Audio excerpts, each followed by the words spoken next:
Hi అండి, అందరికీ నమస్కారం. వెల్కమ్ టు విజయోలాక్స్. ఈరోజైతే ఒక మంచి స్వీట్ రెసిపీ అయితే చేశాననమాట.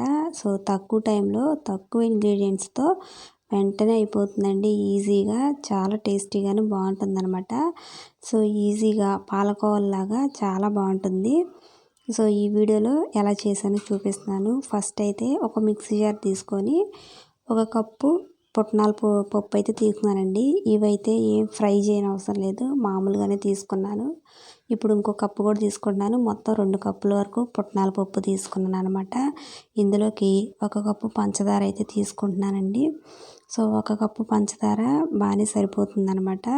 2 యాలకులు, పంచదార ఇష్టం లేని వాళ్ళు బెల్లం కూడా తీసుకోవచ్చు. ఈ మొత్తం కూడా ఇట్లా మెత్తగా అయితే పౌడర్ అయితే కొట్టుకోవాలన్నమాట. సో చూడండి, ఇట్లా మెత్తగా అయితే పౌడర్ చేసుకుంటే సరిపోతుంది.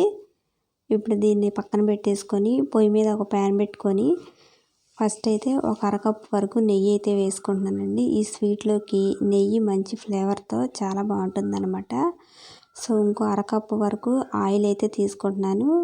ఒక స్మెల్ లేని ఆయిల్ అండి ఇది. సో మొత్తం నెయ్యితోనే చేసుకోవచ్చు, లేదా మొత్తం ఆయిల్తో అయినా చేసుకోవచ్చు అనమాట. బాగుంటుంది. నేనైతే కొద్దిగా నెయ్యి, కొద్దిగా ఆయిల్ అయితే కలిపాను అనమాట. ఈ ఆయిల్ మరీ మరగనవసరం లేదు, బాగా వేడెక్కితే సరిపోతుందనమాట. సో చూడండి, ఆయిల్ ఇట్లా వేడెక్కిన తర్వాత ఇది తీసి పక్కన పెట్టుకోవాలి. అంటే మరీ చల్లారని అవసరం లేదు, కొద్దిగా లైట్గా ఆరితే సరిపోతుంది. ఇప్పుడు ఈ మిక్సీ పెట్టుకున్న పిండిని మొత్తం ఇందులో వేసుకొని బాగా అయితే కలుపుకోవాలి. సో చూడండి, మనకి వెంటనే కలుపుకోకపోతే ఉండలు వచ్చేస్తుంది. పిండి అయితే వెంటనే ఇట్లా కలిపేసుకోవాలి. ఉండలేమి లేకుండా చక్కగా మ్యాష్ చేసుకుంటా కలుపుకోవాలి. సో ఇప్పుడు ఈ పిండిలో ఈ నెయ్యి అంతా కలిసేటట్టు బాగా కలుపుకోవాలన్నమాట. మనం తీసుకున్న పిండికి ఈ నెయ్యికి కరెక్ట్గా సరిపోతుంది. చూడండి, మొత్తం అయితే ఇట్లా బాగా కలిపేసుకోవాలి. పొడి పొడిలాడుతూ వస్తుందండి. మంచిగా అయితే కలుపుకోవాలన్నమాట. సో ఉండలు బాగా లేకుండా ఈ పిండి అంతా కూడా మ్యాష్ చేసుకుంటా కలుపుకోవాలి. స్వీట్ అయితే చాలా బాగుంటుంది, టేస్ట్గా ఉంటుంది, ఈజీగా కూడా అయిపోతుంది అనమాట. సో చూడండి, ఇట్లా మంచిగా అయితే మ్యాష్ చేసుకోవాలి ఉండలు లేకుండా. మొత్తం ఒకసారి బాగా ఇట్లా కలిపేసుకుంటూ ఉండాలి. సో కలిపేసుకున్న తర్వాత కావాలంటే కాస్త నెయ్యి కూడా వేసుకోవచ్చు. సో నెయ్యి అయితే కరెక్ట్గానే సరిపోయింది కదా. నేనైతే ఏం వేయలేదనమాట. నెయ్యి ఎక్కువ తినేవాళ్ళు వేసుకోండి. నేనైతే ఒక ప్లేట్లో కాస్తంత నెయ్యి వేసి స్ప్రెడ్ చేస్తున్నానండి ఇట్లా. సో ఒక ప్లేట్లో కానీ బాక్స్లో కానీ ఏదైనా వేసుకోవచ్చు. నేనైతే ప్లేట్లో వేసి ఇప్పుడు ఈ పిండి అంతా కూడా ప్లేట్లో తీసుకుంటున్నాను. సో ప్లేట్కి హాఫే రాసానండి, హాఫ్ వైపు సరిపోతుంది కొద్దిగా కాబట్టి.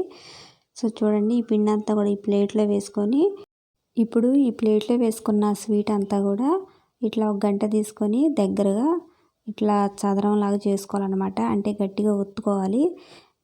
అట్లా దగ్గరకు ఒత్తితేనే మనకి స్వీట్ అనేది బాగా వస్తుందన్నమాట. ఒక లైన్లో అయితే నేను స్ప్రెడ్ చేస్తున్నాను అనమాట దీన్ని. సో ఇట్లా గంటతో గట్టిగా ప్రెస్ చేసుకుంటూ అయితే మనం కేక్ మాదిరిగా చేసుకోవాలన్నమాట. సో మరీ గట్టిగా కాదు, మామూలుగా ఇట్లా ఇట్లా ప్రెస్ చేస్తే సరిపోతుంది. చూసారు కదా, నేను ఇట్లా సమానంగా అయితే స్ప్రెడ్ చేశాను. పైన ఈ గంటతో కొద్దిగా అటు ఇటు అంటే సాఫ్ట్గా అయితే అయిపోతుందండి. సో చూడండి, ఇట్లా మొత్తం అయితే స్ప్రెడ్ చేశాను అనమాట.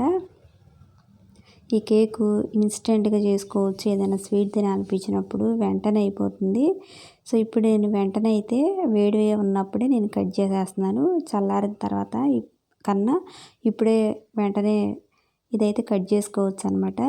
సో నేనైతే కట్ చేసుకొని ఒక గంట సేపు అట్లా ఆరబెట్టుకొని తర్వాత అయితే తీసాను అనమాట. ఈ స్వీటు వెంటనే అయిపోతుంది, చాలా టేస్టీగానే చాలా బాగుంటుందండి. సో పాలకోవ బిళ్ళలాగా అయితే చిన్న చిన్నవి అయితే కట్ చేస్తున్నాను నేను. టేస్ట్గానే చాలా బాగుంటుంది ఇట్లా కట్ చేసుకుంటే. సో చూసారు కదా, ఇట్లా చిన్న చిన్న ముక్కలు అయితే కట్ చేశాను. ఒక గంట ఆగిన తర్వాత అయితే నేను మీకు చూపిస్తానండి. చాలా టేస్ట్గానే చాలా బాగుంటుంది. మనకి కేక్ లాగా పాలకోవలాగా అయితే ఇట్లా ఈజీగా కట్ అయిపోతుంది. ఇప్పుడు చూసారు కదా ఎంత బాగున్నాయో. అంతేనండి. అండ్ కొత్తగా ఎవరైనా చూస్తున్నా, ఆల్రెడీ చూసేవాళ్ళైనా సరే వీడియోని లైక్ చేసి మా ఛానల్ని సబ్స్క్రైబ్ చేస్తారని అయితే అనుకుంటున్నాను. ఈజీగా పాలకోవా బిళ్ళల్లాగా అయితే ఈజీగా ఊడొచ్చేస్తాయి. చాలా టేస్టీగానే చాలా బాగుంటుందండి. సో ఈరోజు వీడియో అయితే ఇంతేనండి.